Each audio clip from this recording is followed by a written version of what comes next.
ஏன் சார்? இப்ப நீங்க சொல்றத வச்சு பார்த்தா பரிகாரம்ன்ற பேர்ல போய் நம்ம ஓவரா செலவு பண்ணி ஏதோ பண்றதுக்கு, தானம் விலங்குகளுக்கும், மனிதர்களுக்கும் தானம் பண்ணாலே அது உடைஞ்சிரும்ன்றீங்களா சார்? உடைய மட்டும் இல்ல. நீங்க நடக்கணும். சில இடங்கள் போகணும். போய் விளக்கு பத்த வைக்கணும். தோசமெல்லாம் உடைஞ்சக்கப்ப தானம் பண்ணுங்க. இப்பவே குடுக்கணும். இப்பவே போடணும். இப்பவே பணம் போட்டதுனால அவன் இதாயிடும். பணம் குடுத்தனால 10 சாப்பாடு வாங்கி குடுத்ததுனால எல்லாம் நல்லது. நீங்க ஜெயிச்சிட்டீங்க. ஒரு இடத்த பிடிச்சிட்டீங்க. 10 பேத்துக்கு டெய்லி சாப்பாடு போடுங்க. தப்பு இல்ல. மாசத்துக்கு ஒரு தடவ போடுங்க. உங்க குழந்தைய படிக்க வைங்க.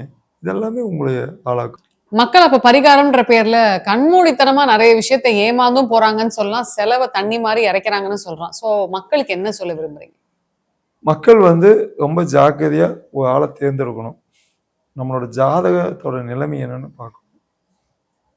நம்ம எவ்வளோ புண்ணியம் பண்ணியிருக்கோம், எவ்வளோ பாவம் பண்ணியிருக்கோம். எதெல்லாம் தோஷம் பெற்று இருக்குது பெயர்ல ஜாதகம். அந்த கிரகங்கள் எல்லாம் கரெக்டா இருக்குதா?